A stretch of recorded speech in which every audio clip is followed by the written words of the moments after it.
Warahmatullahi wabarakatuh. Bismillahirrahmanirrahim. Alhamdulillahi rabbil alamin, wassalatu wassalamu ala asyrafil anbiya'i wal mursalin sayyidina Muhammadin wa ala alihi wa sahbihi ajma'in. Amma ba'du. Allahumma faqihna fid din wa 'allimna at-ta'wil waftah 'alaina futuhal 'arifin warzuqna 'amalan yuqarribuna ilaika ya rabbal alamin. Ma'asyiral muslimin hadirin jamaah Masjid Jami' At-Taqwa yang dirahmati Allah Subhanahu wa taala.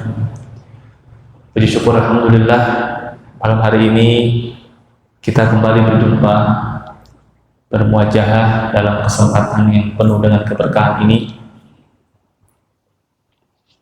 dalam rangka kajian rutin. Mudah-mudahan aktivitas kita yang seperti ini selalu diiringi dengan ridho dan barokah Allah Subhanahu wa taala. Salawat iring salam senantiasa terlimpah curahkan kehariban baginda Nabi besar Muhammad sallallahu alaihi wasallam. Mudah-mudahan Allah jadikan kita umat baginda yang istiqomah mengikuti jejak langkah Nabi Muhammad sallallahu alaihi wasallam. Hadirin yang dirahmati Allah Subhanahu wa taala,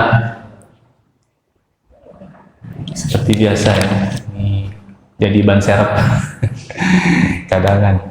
Jadi kita karena jadwal saya nggak rutin ya, jadi kita temanya tuh tepol-tepol ya. Apa pilihan? Maaf ya. Baik. Malam hari ini seperti biasa saya bawakan kitab Al-Adhkar yang ditulis oleh Imam An-Nawawi. Namun sebelum saya sampaikan, ada satu hal yang perlu diketahui oleh Bapak-bapak sekalian berkenaan dengan ranah keilmuan. Jadi Pak, orang belajar itu ada yang belajar dengan sistematika pesantren. Di mana pesantren itu memandang guru, memandang senior, memandang yang lebih tua itu rasanya takzim, takut gitu. Sehingga kurang memunculkan daya kritis ya. Sebaliknya, ada orang yang belajar dengan sistem akademisi,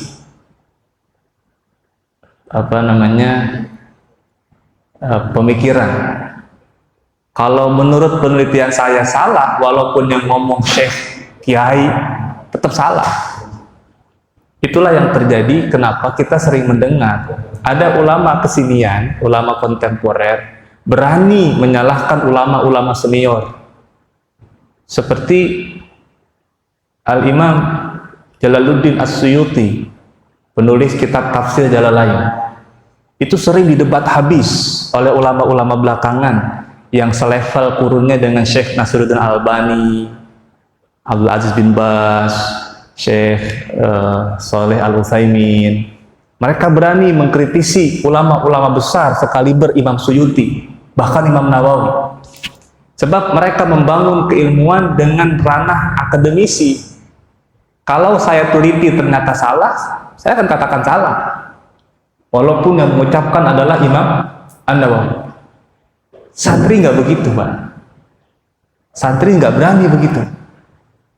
Sebab jiwa seorang santri itu, kalaupun ternyata hasil penelitian dia menemukan bahwa pendapat syekh tersebut adalah salah, yang muncul di benak di hati santri, terutama yang saya rasakan, adalah justru jangan-jangan penelitian saya yang salah. Saya Fahmi Sahlan meneliti satu hadis misal, saya temukan kemudian ternyata hadisnya tidak sahih. Lalu saya ingin menyalahkan Imam Nawawi. Aduh, berapa hadis yang dihafal oleh Fahmi Sahlan? Betul tak? Berapa tafsir yang dibaca oleh saya? Dan begitu ulama kontemporer sekarang.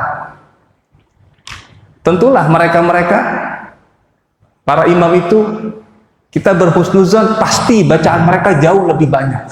Wong tulisannya aja ratusan buku, apalagi bacaannya. Betul tak? Nah, sehingga ada beda karakter. Kalau dia belajar dengan sistem santri, dia tidak akan mudah menyalahkan.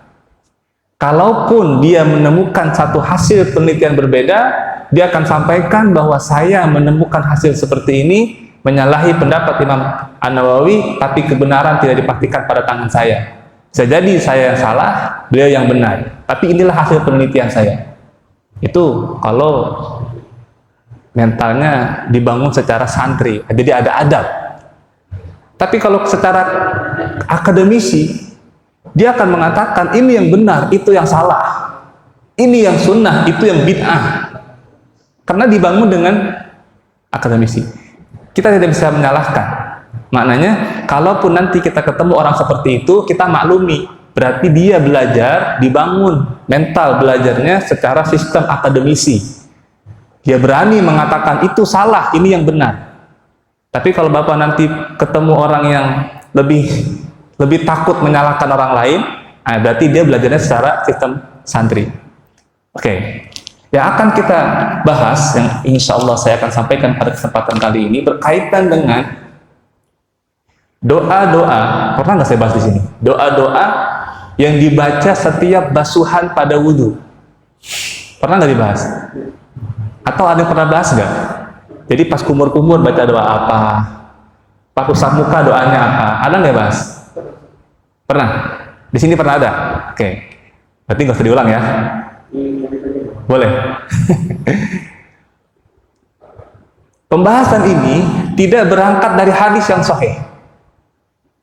Jadi memang tidak ditemukan hadis yang sahih Nabi ajarkan setiap basuh muka doanya ini, nggak ada. Ini semua lahir dari ijtihad para ulama. Perlu diketahui bahwa sandaran kita kepada hadis yang sahih itu kalau berkaitan kepada pembahasan yang pertama akidah, maka kita mesti bersandar kepada hadis yang sahih, dan Quran tentunya, Quran pasti sahih. Yang kedua, kalau kita berbicara tentang hukum halal dan haram, baru kita mesti menggunakan hadis yang sahih, tidak boleh menggunakan hadis yang dhaif. Tapi berkenaan dengan zikir, al-azkar nih, zikir-zikir, jangankan hadisnya tidak sahih, dhaif. Tidak ada hadisnya pun kita bikin sendiri, boleh. Kalau tentang doa ya, tentang doa-doa. Oleh karena itu, kalau nanti ada pembahasan, misal kita baca doa, misal ketika doa berbuka puasa, pernah nggak dengar perdebatan? Yang sahih yang ini, itu nggak sahih. Ngapain kita debatin begitu? Kalaupun kagak ada hadisnya, saya bikin sendiri doanya, terserah saya, boleh. Pakai bahasa apa? Bahasa Jawa, bahasa Sunda, boleh. Paham ya? Karena ranah yang kita bahas tentang zikir, tentang doa. Gak perlu ribut, misalnya doa iftitah, yang mana yang sahih, yang mana tidak sahih. Kalau untuk pengajian secara keilmuan, silakan. Tapi kalau sampai mengatakan, itu salah, tidak benar, wong saya bikin sendiri pun boleh. Walaupun nanti konteksnya dalam sholat dengan di luar sholat itu agak berbeda. Nah, dalam sholat nanti ada sebagian ulama mengatakan mesti ikut doa dari Nabi, karena diikat dengan aturan shollu kama ra'aitumuni usolli. Kalau sholat kalian ikuti saya sholat, termasuk juga bacaan-bacaannya. Tapi di luar itu kita bebas untuk membaca doa. Nah, mungkin kalau sudah pernah dengar, alhamdulillah, kita ulang sedikit. Ini pandangan Imam Nawawi berkenaan dengan doa-doa yang dibaca pada saat wudhu, bukan setelah wudhu. Kalau setelah wudhu mungkin sudah hafal semua, dan itu hadisnya sahih. Kata Imam Nawawi, Bismillahirrahmanirrahim, faslun, wa amma du'a'u ala a'dha'il wudu'i falam yaji fihi syai'un 'anil nabi sallallahu alaihi wasallam. Adapun doa-doa yang dibaca ketika membasuh setiap anggota wudhu, maka tidak datang hadis dari Nabi Shallallahu Alaihi Wasallam. Jadi Imam Nawawi sudah menyatakan bahwa doa-doa itu tidak datang dari Nabi. Selanjutnya Imam Nawawi katakan, waqad qala al-fuqaha, para ulama fikih mengatakan, yustahabbu fihi da'awatun ja'at anis salafi, disunnahkan pada ketika membasuh anggota-anggota wudu ada doa-doa yang datang dari kalangan ulama salaf. Ulama salaf adalah ulama yang hidup pada fase dari sejak tahun zaman Rasulullah sampai tahun 300 Hijriah. Ya. Baik. Wazadu wa naqasu fiha. Kadang mereka menambahkan doa tersebut, kadang mengurangi. Jadi ada yang panjang, ada yang pendek. Fal mutahassilu mimma qaluhu annahu yaqulu ba'da tasmiyati, maka kesimpulan yang dihasilkan dari apa yang mereka baca yaitu seseorang yang berwudu ketika mencuci tangan diawali dengan bismillah. Kalau bismillah tentu ada hadisnya. Setelah bismillah ketika mencuci tangan dia baca doa alhamdulillahilladzi ja'alal ma'a tahuran. Segala puji bagi Allah yang menjadikan air sebagai alat bersuci. Kenapa doa ini muncul, Pak? Kenapa ulama ketika pengen wudu cuci tangan dia baca dulu alhamdulillahilladzi ja'alal ma'a tahuran. Segala puji bagi Allah yang menjadikan air ini sebagai alat bersuci. Sebab ini cerdasnya ulama, Pak. Karena kita nggak main-main menyalahkan ulama. Sebab ulama tahu bahwa yang namanya air sebagai alat bersuci itu hanya terjadi di zaman Nabi Muhammad SAW. Umat-umat terdahulu kalau baju atau apapun kena najis maka dia mesti digunting, dibuang. Coba baca sejarahnya. Zaman Nabi Musa begitu. Baju yang kena najis itu nggak boleh dicuci, digunting, dibuang. Maka kita bersyukur zaman kita bisa dicuci pakai air. Bayangkan kalau zaman kita sekarang kena cai cicak terus digunting, dibuang. Tiap hari beli baju kita, Pak. Maka ulama dengan kesadaran itu kemudian memunculkan doa ketika ingin berwudu, dia baca ya Allah alhamdulillah kita punya air buat nyuci. Luar biasa nggak, Pak? Ini makanya kalau orang santri mungkin bisa berkeputusan seperti itu. Itu yang dibaca. Jadi ketika lagi cuci tangan nih, siap-siap wudu, baca alhamdulillahilladzi ja'alal ma'a tahuran. Gak bisa pakai bahasa Arab, pakai bahasa Indonesia nggak apa-apa. Bilang aja ya Allah alhamdulillah ini air yang saya pakai buat wudu. Adem, sejuk. Wa yaqulu 'indal madmadati, dan dia membaca doa ketika kumur-kumur. Doanya adalah Allahumma asqini min haudi nabiyyika sallallahu alaihi wasallam ka'san la azma'u ba'daha abadan. Apa artinya? Ya Allah, isqini, tolong tuangkan saya, dituangin, minta minum dari telaga Nabi engkau Muhammad sallallahu alaihi wasallam satu tegukan yang setelah itu saya tidak akan haus selama-lamanya. Doa ini kan diambil dari janji Rasulullah SAW bahwa orang nanti masuk surga dia akan minum daripada telaga Kausar. Betul tak? Di Al-Quran pun dikatakan seperti itu, bahwa Rasulullah punya telaga Kausar, dan orang yang minum dari telaga Kausar, setelah minum telaga Kausar selama-lamanya tidak akan haus lagi. Di surga nggak akan ada orang haus. Oh kalau gitu berarti di surga nggak minum-minum dong? Enggak. Orang minum ada dua. Ada orang minum untuk menikmati, ada orang minum untuk haus, karena haus. Bapak kalau minum jus, itu pasti bukan karena haus, bukan? Kalau haus minumnya air putih, betul tak? Kalau minum jus, minum apa lagi? Ya pokoknya minum macam-macam lah. Ya apa atas segala macam itu ya, kopi yang macam-macam itu pasti untuk menikmati. Nah di surga itu minum untuk menikmati, bukan karena haus. Kenapa? Karena ketika masuk surga, semua penghuni surga sudah minum daripada telaga Kausarnya Rasulullah Sallallahu Alaihi Wasallam. Setiap kita kumur-kumur, kita minta sama Allah, ya Allah, tolong nanti di surga di hari kiamat berikan saya satu teguk aja daripada telaga Kausarnya Nabi Muhammad Sallallahu Alaihi Wasallam. Setelah itu saya tidak akan haus selama-lamanya.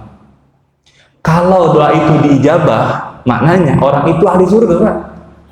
Sebab yang minum telaga Kausar hanyalah ahli surga. Insyaallah. Masa doa kayak begini doipin ya, di bid'ah-bid'ahin kan secara rasional, masa sih? Saya malah kalau secara pribadi, justru kalau kita wudhu diem aja kan sayang. Ulama ngasih kita satu pedoman, kalau wudhu kita baca doa. Minimal dalam hati kita baca. Kita minta sama Allah. Wa yaqulu 'inda istinsyaq, ketika masukkan air ke hidung, istinsyaq, doanya Allahumma la tahrimni raihata na'imika wa jannatik. Ya Allah, jangan kau haramkan aku dari wangi surga dan wangi nikmat-nikmat engkau di surga. Kalau nanti di hari kiamat ada orang tidak bisa mencium aroma surga, maka pasti dia celaka. Kenapa? Sebab aroma surga itu bisa dicium dari jarak yang sangat jauh. Artinya kalau dia tidak bisa mencium, berarti jarak dia dengan surga terlalu jauh. Maka kita minta kepada Allah sambil wudu, ya Allah, nanti di akhirat, di hari kiamat, izinkan hidung saya ini bisa mencium wangi-wangi surga. Allahu Akbar. Kalau kita ulang-ulang doa ini sehari 5 kali aja minimal, masa iya sih 1 kali gak dijabah sama Allah? Enggak. Kemudian wa yaqulu inda ghusl wajhi, dia baca doa ketika basuh wajah, Allahumma bayyid wajhi yauma tabyaddu wujuh wa tasfaddu wujuh. Ya Allah, tolong putihkan wajah saya ketika nanti di hari kiamat semua manusia dibangkitkan dengan 2 wajah. Ada yang putih, ada yang hitam. Mananya kalau hitam dia celaka. Kan begitu kan, kita tahu kan? Nanti di hari kiamat di padang mahsyar orang dibangkitkan 2 wajahnya, 1 putih, 1 hitam. Yang hitam celaka, yang putih selamat. Dan begitu pun hadis Rasulullah. Rasulullah pernah mengatakan kalau wudu lebihkan. Jadi misalnya batas wajah sampai ada pentulan telinga nih, lebihkan sedikit. Batas kepala sampai sini, wajah di atas sini sampai rambut, lebihkan sedikit. Kenapa? Karena kata Nabi, kalian nanti akan dibangkitkan burran muhajjalin. Burran maknanya wajahnya berseri-seri. Muhajjal tangan kaki yang berseri-seri. Jadi terang, menyala. Kita minta sama Allah setiap kali basuh muka, ya Allah tolong jadikan saya termasuk golongan orang-orang yang dibangkitkan nanti di hari kiamat wajahnya putih berseri-seri. Ya Allah.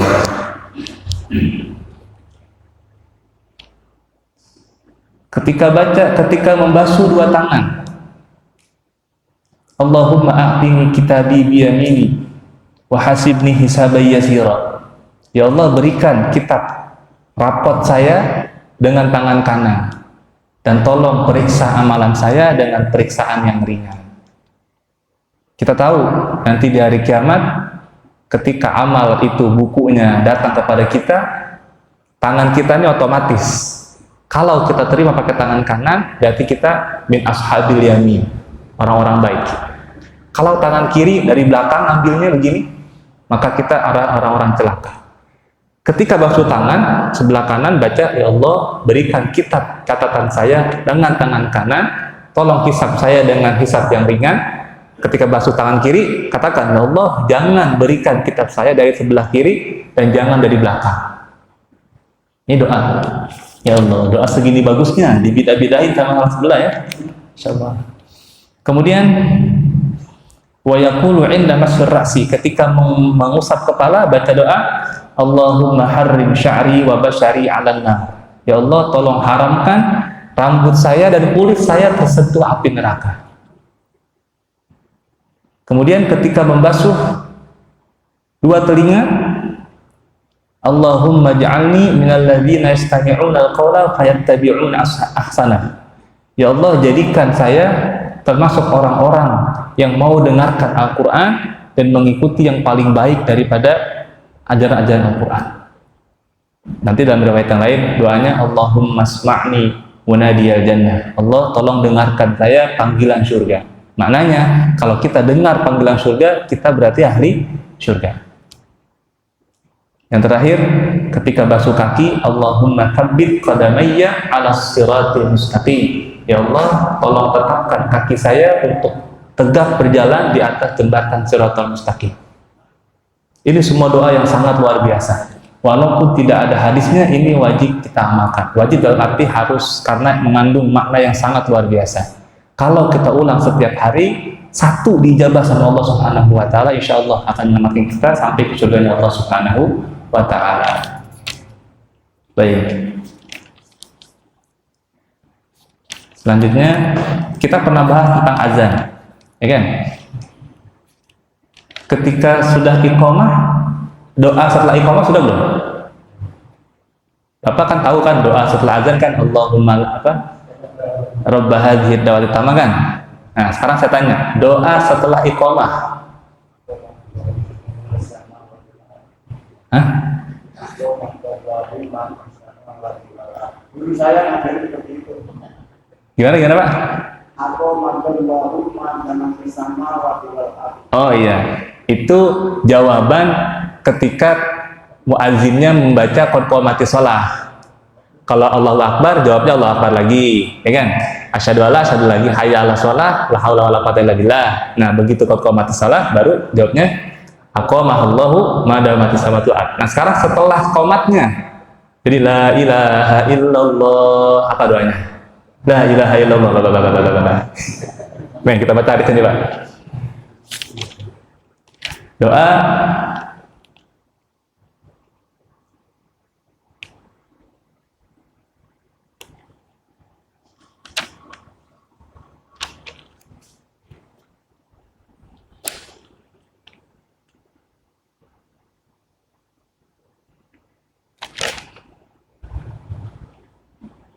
ya, mana nih? Doanya sama kayak doa azan. Jadi Allahumma rabb hadhihi da'wati tammah was-shalatil qa'imah. Selanjutnya bukan ati sayyidana, tapi sholli wa sallim ala sayyidina Muhammadin wa atihi su'alahu yaumal qiyamah. Nih.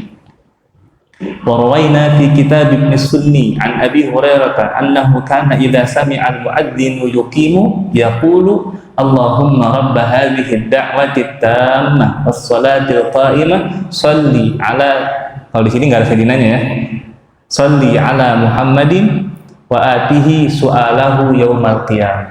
Artinya kalau Allahumma rabb hadhihi da'wati tammah, tahu ya, ya Allah, ya wahai Tuhan pemilik panggilan yang sempurna ini dan sholat yang akan ditegakkan, sholli wa sallim, mohon berikan sholawat dan salam kepada Sayyidina Muhammad wa atihi, dan berikan kepada dia permintaannya nanti di hari kiamat.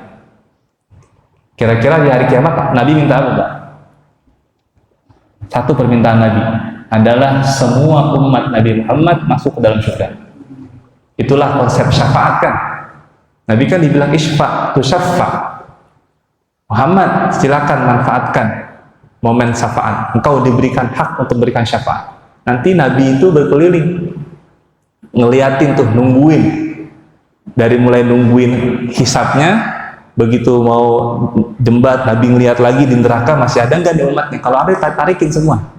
Makanya nanti di depan pintu surga, calon-calon ahli surga ini nungguin Rasulullah, karena kuncinya di siapa?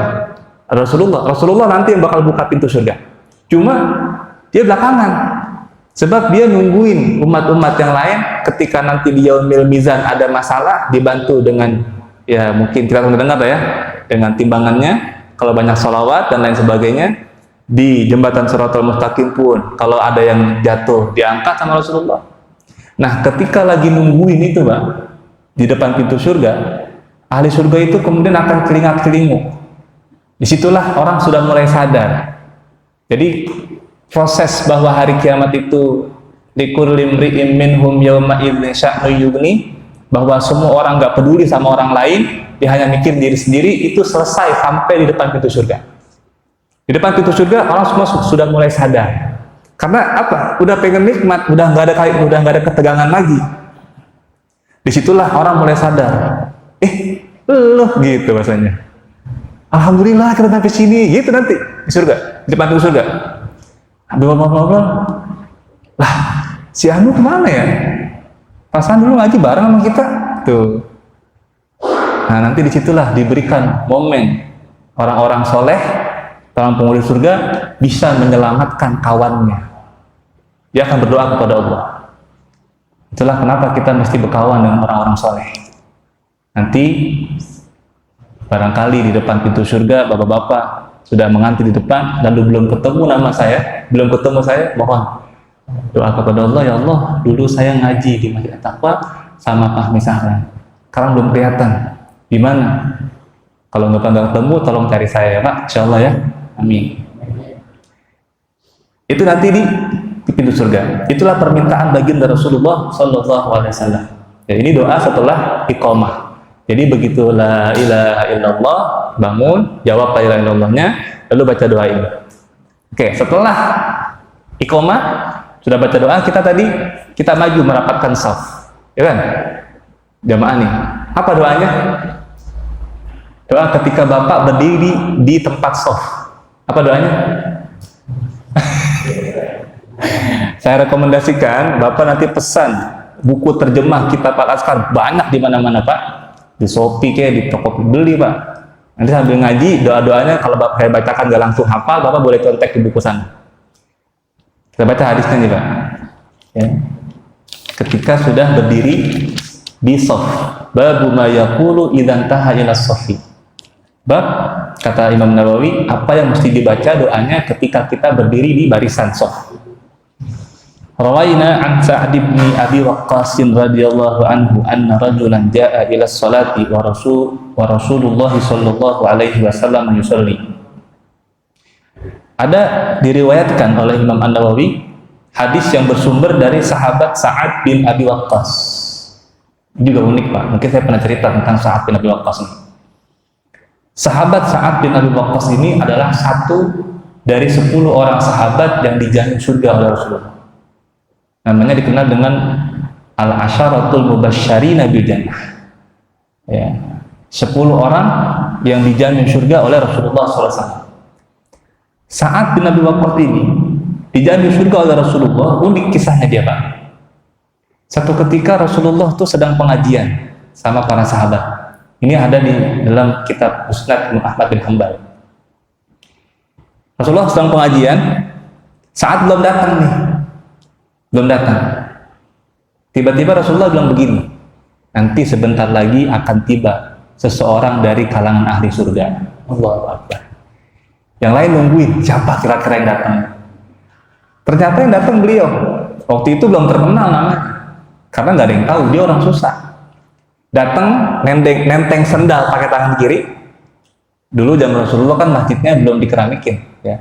Sendalnya ditenteng sama dia. Lalu jenggotnya masih menetes air wudhu. Ini keterangan dari para sahabat yang cerita saat itu. Jadi jenggotnya masih menetes air wudhu. Satu kejadian seperti itu. Besoknya begitu lagi. Lagi pengajian, beliau belum nyampe, kata Rasulullah sebentar lagi bakal datang ahli surga. Yang datang dia lagi tuh. Sampai 3 kali.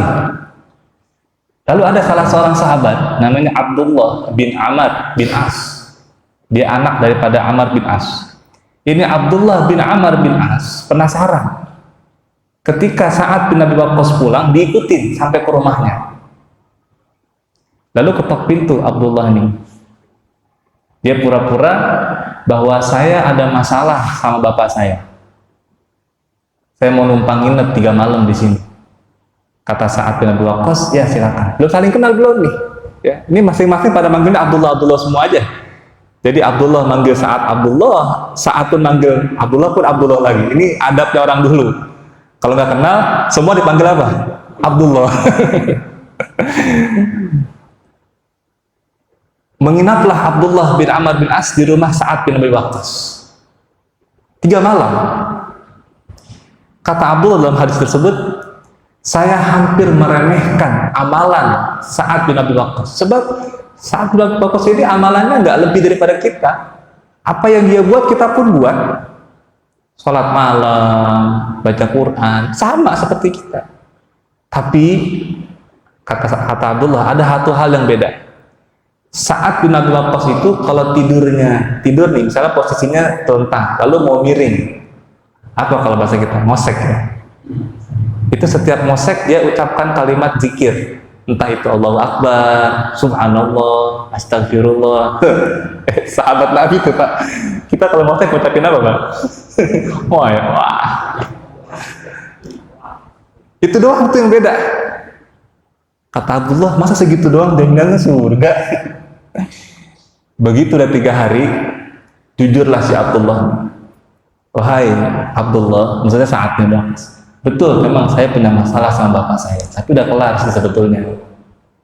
Cuma saya nginep di sini tuh karena penasaran, sebab Rasulullah ketika engkau datang selalu mengucapkan nanti akan datang ahli surga. Saya penasaran apa amalannya sampai engkau dijamin surga oleh baginda Rasulullah SAW. Ternyata kata Sa'ad bin Abi Waqqas, amalan saya tidak lebih dari apa yang kau lihat. Tapi kata beliau, setiap saya sebelum tidur, saya akan bersihkan hati saya dari segala macam penyakit hati. Kalau ada orang salah, saya maafin. Semua saya maafin. Jadi saya tidur dengan kondisi hati ikhlas. Kata Abdullah bin Amr bin As, nah itulah amalan yang menyebabkan engkau dijamin surga oleh Rasulullah SAW. Ada ayatnya dalam Quran kan? Yang wasari'u ila magfiratin min rabbikum wa jannah arduhas samawati wal ardu iddatil muttaqin. Nanti ciri-ciri orang yang bertakwa setelah ayat itu diantaranya adalah wal 'afina 'anil nas, orang-orang yang selalu memaafkan manusia lain, entah jauh entah dekat, pokoknya setiap malam dimaafin, tidur dengan hati yang bersih. Itulah amalan Sa'ad bin Abi Waqqas sampai beliau dijamin surganya Allah Subhanahu wa taala. Mudah-mudahan kita bisa contoh nih Pak. Ini mah insya Allah gampang nih ya, insya Allah ya, insya Allah gampang. Baik. Nah, Sa'ad bin Abi Waqqas cerita satu ketika sholat berjamaah bersama Rasulullah udah sholat nih, sholat takbir. Ada jamaah yang masbuk, ketinggalan, datang ke barisan di shaf, dia baca begini, Allahumma atini afdhala ma tu'ti ibadakas shalihin. Ya Allah, tolong berikan kepada saya yang terbaik dari apa yang pernah kau berikan kepada hamba-hambamu yang soleh. Doanya simpel ya. Allahumma atini afdhala ma tu'ti ibadatas shalihin. Ya Allah, berikan kepada saya yang terbaik dari apa yang pernah kau berikan kepada hamba-hambamu yang soleh. Doa itu dibaca oleh orang tersebut. Rasulullah dengar. Ketika selesai, falamma qada Rasulullah sallallahu alaihi wasallam as-shalah, ketika selesai salat, Rasulullah nengok ke belakang, nanya, "Manil mutakallimu anifan?" Siapa tadi yang baca doa itu? Kata orang ini, "Ana ya Rasulullah." Saya ya Rasulullah. Qala idzan yuqara jawaduka wa tastashhida fi sabilillah. Kalau begitu, engkau mendapatkan pemberian Allah yang begitu banyak, dijamin oleh Allah, dan engkau berada dalam jalan syahid fi sabilillah. Jadi setelah baca doa itu, dia mendapatkan pahala seperti orang yang sedang berjihad di jalan Allah Subhanahu wa taala, dapat jaminan syahid. Doanya itu Pak, setelah masuk ke dalam shaf barisan.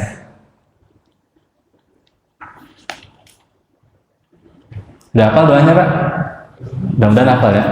Gampang kan? Baik.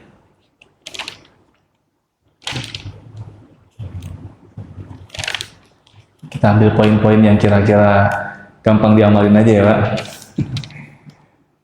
Setelah ini Imam Nawawi membahas tentang sholat, dari mulai takbiratul ihram, kemudian baca a'udzu ya. Baca a'udzu itu sunnah hukumnya Pak. Setelah baca doa iftitah. Sebelum baca bismillah al-fatihah, kita baca apa dulu? A'udzu billahi minasyaitonir rajim. Baik imam ataupun makmum. Tapi hanya pada rakaat pertama. Ya, hanya pada rakaat pertama di setiap sholat. Doa iftitah banyak kita tahu semua. Baik. Iya, silakan.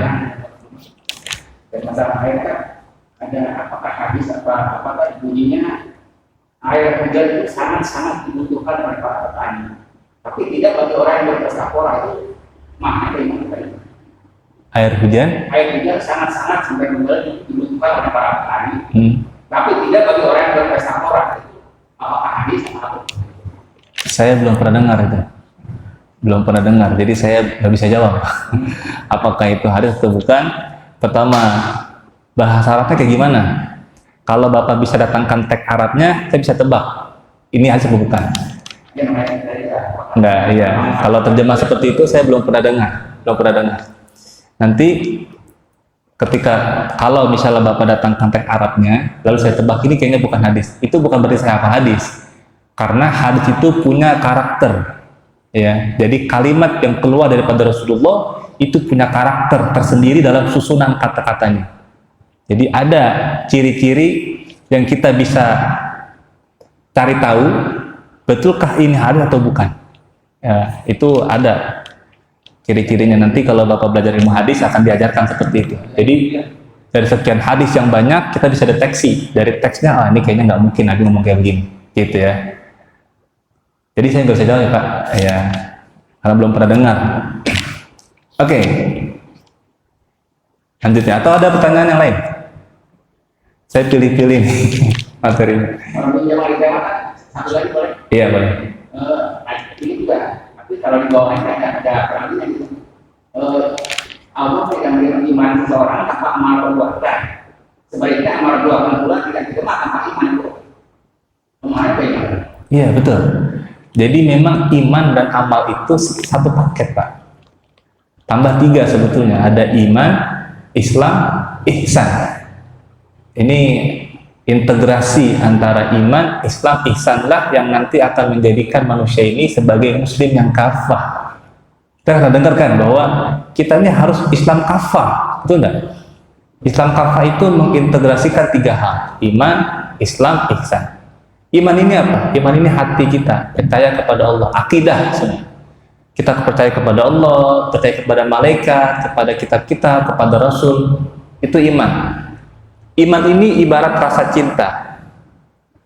Cinta perlu pembuktian. Bohong kalau ada orang bilang saya cinta kepada kamu tapi suruh ngelamar nggak berani.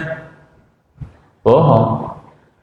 Ketika kita katakan saya iman kepada Allah, saya percaya bahwa Allah adalah Tuhan saya.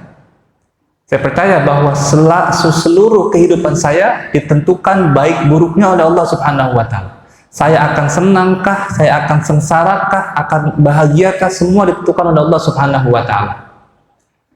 Allah turunkan Al-Quran sebagai pedoman. Kalau engkau mau bahagia, sukses dunia akhirat, maka mesti begini, begini, begini, begini. Begini-begini itu maksudnya perintah. Kamu kerjakan sholat ya, kamu zakat ya, kamu ibadah ya. Nanti kalau kamu ibadah, saya kasih hadiah ini. Kamu jangan begini ya. Kalau kamu begini, nanti saya hukum begini. Perintah larangan ini kalau kita kerjakan berarti kita sedang mengerjakan proses takwa namanya. Jadi takwa kita itu kita kerjakan karena kita iman kepada Allah. Kalau ada orang takwa bukan karena iman, contoh rajin ke masjid tapi karena ada calon mertua, ya enggak? Anak muda kan bisa begitu. Apalagi rajin azan. Nggak taunya ada yang diincar, berarti takwanya bukan karena iman. Sama kayak Bapak misalnya ada orang baik ke Bapak tapi bukan karena dia dekat sama Bapaknya, karena dia ada satu hal yang lain, pengen dapetin benefit pangkat jabatan misalnya. Bapak rasa senang nggak begitu? Tentu kita nggak senang Pak. Allah juga begitu. Ketika kita ibadah tapi hati kita tidak yakin kepada Allah, Allah tolak. Maka seolah-olah ibadah itu tidak dipersembahkan untuk Allah Subhanahu wa Ta'ala. Maka iman dan Islam ini mesti bersinergi. Iman tanpa Islam, tanpa takwa berarti bohong, dusta. Takwa tanpa iman juga dusta. Kamu masih ke siapa selama ini sholat? Bisa jadi misal kalau kita sholat hati kita tidak persembahkan kepada Allah, mungkin karena pengen dilihat sama jamaah biar diangkat jadi DKM misal, sok-sok rajin misal.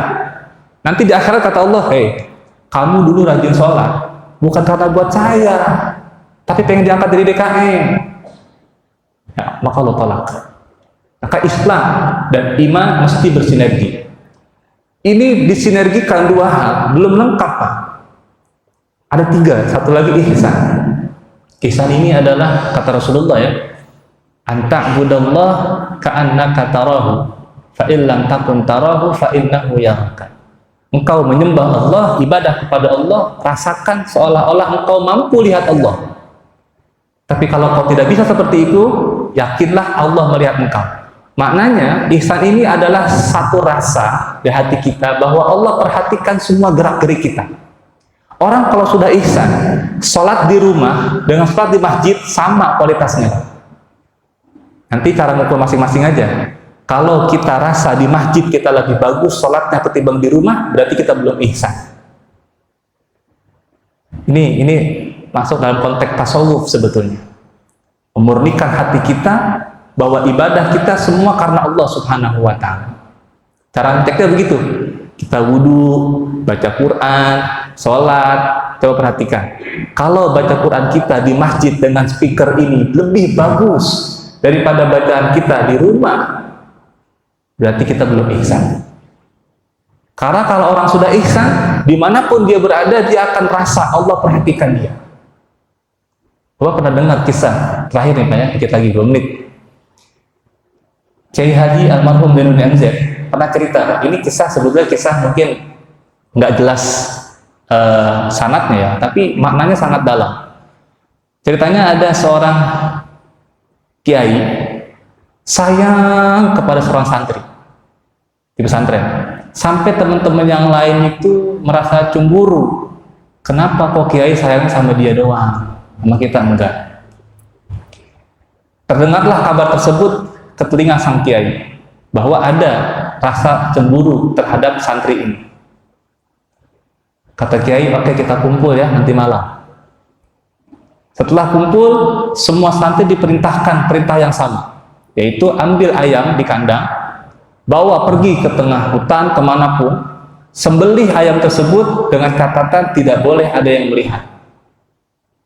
Semua orang pergi, ada yang ke hutan, ada yang ke semak belukar, dipotong. Anak ini, satu santri tadi, pulang, ayamnya masih hidup. Ditanya, kenapa kau tak potong ayammu? Kata tersebut, syaratnya adalah tidak boleh ada yang melihat. Bagaimana saya bisa potong ayam ini sementara Allah selalu melihat saya? Allahu Akbar. Itu konsep ihsan. Kalau orang sudah punya ihsan dalam bisnis, dalam ibadah, dia akan takut dengan hukum-hukum Allah Subhanahu wa Ta'ala. Kalau dia masih berani, nggak apa-apalah sedikit, berarti belum ihsan. Sebab Allah belum ada di hati dia. Ini yang susah, Pak. Betul ya?